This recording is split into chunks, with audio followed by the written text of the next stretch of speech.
So hello everyone. आज का जो ये वीडियो है इसमें मैं आपको जानकारी देने वाला हूँ रेलवे में ट्रांसफ़र के बारे में। मतलब रेलवे में किस किस तरह से ट्रांसफ़र होता है, आप किस तरह से ट्रांसफ़र ले सकते हैं। ठीक है।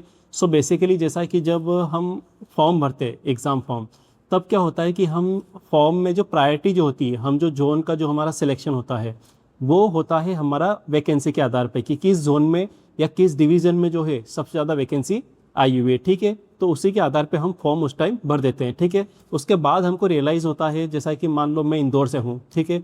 अब मैं चाहता हूँ कि मेरा जो पोस्टिंग हो वो इंदौर के आसपास हो, लेकिन अगर मैंने मुंबई जोन अगर डाला है, इट मीन्स दैट कि मेरी जब जॉब लगेगी तो मुझे मुंबई में जॉब करना है। ठीक है। बट मेरी जो एक्चुअल में रिक्वायरमेंट है, मतलब वहाँ जहाँ पे मैं चाहता हूँ वो है, हमेशा हर कोई अपने घर के आसपास ही जॉब करना चाहता है, तो वो है इंदौर। ठीक है। तो यहाँ पर जैसे एक बार ज्वाइनिंग होने के बाद में जब आपको ट्रांसफ़र लेना होता है, तो ट्रांसफ़र कितने तरह से होता है, किस उसके लिए क्या क्या एलिजिबिलिटीज़ होती है, वो सारी बातें हम इसमें डिस्कस करने वाले हैं। ठीक है। सो बेसिकली जो ट्रांसफ़र होता है रेलवे में वो बहुत सारी तरह से ट्रांसफ़र होता है। मैं यहाँ पे जो मोटा मोटी जो सबसे इम्पोर्टेंट जो ट्रांसफ़र के जो प्रकार है उसी के बारे में यहाँ पे डिस्कस करने वाला हूँ। ठीक है। और यदि हम नियम्स भी देखें तो बहुत सारे नियम हैं। ठीक है। बट जो इम्पोर्टेंट नियम है वो मैं आपके सामने यहाँ पे डिस्कस करने वाला हूँ। तो सबसे पहले हम बात करेंगे जो सबसे बेस्ट जो ट्रांसफ़र जो माना जाता है वो होता है म्यूचुअल ट्रांसफ़र। ठीक है।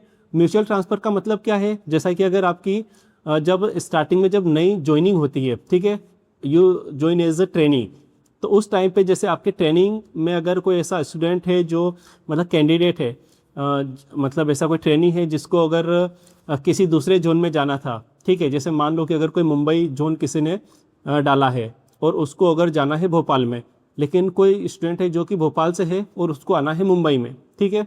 तो आप म्यूचुअल कर सकते हो। उसके लिए ऐसा कोई टाइम बाउंडेशन नहीं है कि आपको 5 साल की सर्विस करना है, या ऐसा कुछ सर्विस का टाइम बाउंडेशन उसमें नहीं होता है। ठीक है। वो आप कभी भी कर सकते हो। ठीक है। मतलब जैसे ही आपकी ट्रेनिंग खत्म होती है वैसे ही आप ट्रांसफ़र ले करके डायरेक्ट आप मुंबई से भोपाल जा सकते हो, और जिसको भोपाल से मुंबई जाना होता है वो मुंबई चला जाएगा। ठीक है। सो ये सबसे बेस्ट ऑप्शन होता है म्यूचुअल ट्रांसफ़र का। ठीक है। बट उसके लिए जो रिक्वायरमेंट होती है वो ये होती है कि आप दोनों का जो ग्रेड पे है वो सेम होना चाहिए। जैसे कि अगर आपका 4200 ग्रेड पे तो उसका भी 4200 ग्रेड पे होना चाहिए। ठीक है। इसके अलावा भी कुछ कंडीशंस है। ठीक है। जैसा कि दोनों का जो स्ट्रीम जो है, मतलब जैसे कि दोनों की जो ब्रांच है वो भी सेम होना चाहिए।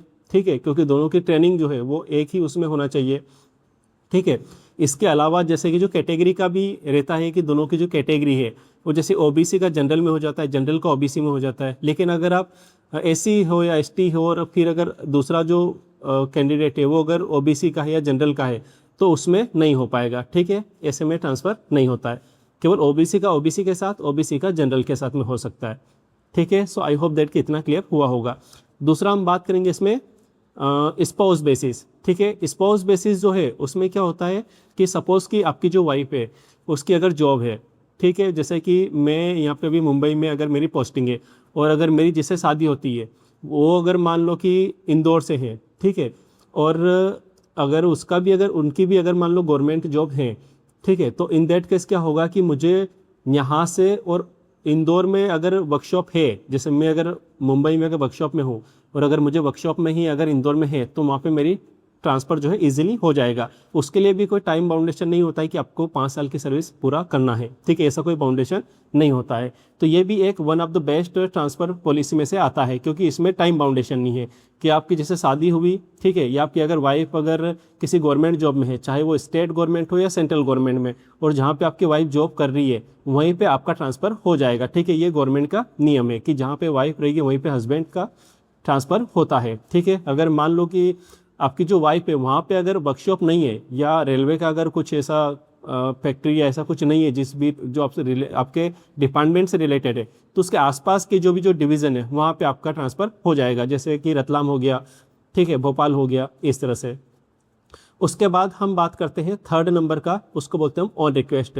ऑन रिक्वेस्ट जो ट्रांसफ़र होता है वो बेसिकली दो तरह से हम डिस्कस करेंगे। जैसा कि आप इंटर जोन वाला हो गया, जैसे कि मान लो मैं अगर मेरा रेलवे है तो रेलवे में रेलवे जो मुंबई जोन है, मतलब सेंट्रल जो रेलवे है, सेंट्रल रेलवे में आता है आपका नागपुर भी आता है, पुणे भी आता है, भुसावल भी आता है, ठीक है, और मुंबई भी आता है, तो इस तरह से, और सोलापुर भी आता है। तो अगर मुझे उसी के अंदर मतलब उसी मतलब जोन के अंदर अगर मान लो ट्रांसफ़र लेना है तो उसके लिए कोई टाइम लिमिट नहीं है कि आपको 5 साल या 10 साल पूरा करना है, ये ऑन रिक्वेस्ट की बात कर रहा हूँ मैं। लेकिन अगर आपको जोन ही चेंज करना है, जैसे मान लो मुझे मुंबई जोन से डायरेक्ट मेरे को भोपाल में जाना है, तो उसके लिए आपको 5 साल की सर्विस करना पड़ेगी, उसके बाद आप एलिजिबल होते हो। ये एलिजिबिलिटी का बता रहा हूँ मैं कि एलिजिबल होने के लिए आपको कम से कम 5 साल की सर्विस करना जरूरी है, ठीक है। लेकिन अगर मुंबई में ही अगर मुझे मतलब सेंट्रल रेलवे के अंदर ही अगर मुझे ट्रांसफ़र लेना है तो उसके लिए कोई लिमिट नहीं होती है, ठीक है, कि आपको इतने साल की सर्विस करना है, इतना ऐसा कोई लिमिट नहीं है, ठीक है।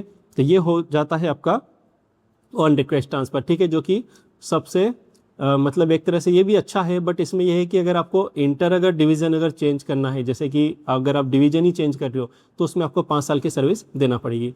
उसके बाद एक और हम बात करने वाले इसमें कि मेडिकल बेसिस पे। मेडिकल मतलब कि ये कि सपोज़ करो कि आपका जो चाइल्ड है वो अगर फिजिकली अगर डिसेबल है, ठीक है, दिव्यांग है, इन दैट केस कि आपको आपका जो और उसका जो पालन पोषण है वो अगर आप पे अगर डिपेंडेंट है तो आपका इजीली ट्रांसफ़र हो जाएगा। उसके लिए भी कोई आपको मिनिमम ऐसा सर्विस पूरी करने की ज़रूरत नहीं है कि आपको 5 साल या 10 साल जॉब करना पड़ेगी। इसके अलावा एक और ये कि अगर आप भी अगर मान लो हैंडीकैप्ड हो, ठीक है, तो आपको इन दैट केस भी आप जहां आप चाहते हो वहाँ पे हो जाएगा, उसमें भी आपको मिनिमम ऐसा कुछ सर्विस करने की ऐसी रिक्वायरमेंट नहीं रहेगी, ठीक है। तो ये होते हैं रेलवे में ट्रांसफ़र के नियम। जैसा कि मैंने बताया कि सबसे इजी जो होता है वो होता है म्यूचुअल ट्रांसफ़र, ठीक है। म्यूचुअल का मतलब ये है कि आपके बदले में कोई दूसरा आपकी जगह आ रहा है, आप उसकी जगह जा रहे हो, इसमें किसी तरह का कोई फ़र्क नहीं पड़ता है, ठीक है। और दूसरा वाला जो सबसे ईजी होता है वो है स्पाउस बेसिस, ठीक है, कि अगर आपकी वाइफ की भी अगर गवर्नमेंट जॉब है, आपकी भी गवर्नमेंट जॉब है और आपको अगर आपके क्षेत्र में अगर जाना है, ठीक है, आपके घर के आसपास अगर जाना है और आपकी वाइफ की अगर वहाँ पे जॉब है तो वहाँ पे आप इजीली चले जाओगे। इसके लिए भी आपको मिनिमम सर्विस या जो टाइम पीरियड है जो आपकी जॉब वाला वो आपको सर्व करने की रिक्वायरमेंट नहीं पड़ेगी, ठीक है। सो आई होप दैट कि आपको अब ये जो ट्रांसफ़र वाला जो है ये पूरा सिस्टम समझ में आ गया होगा कि रेलवे में जो ट्रांसफ़र होता है वो कैसे होता है। और एक बात और ये है कि जब भी रेलवे का फॉर्म आए सो ट्राई करो कि आपका जो घर है, होम जो आपका जो डिस्ट्रिक्ट है उसके आसपास ही कहीं पे आप जोन सिलेक्ट करो, क्योंकि बहुत प्रॉब्लम आती है बाद में ट्रांसफ़र लेने में। So thank you for watching this video.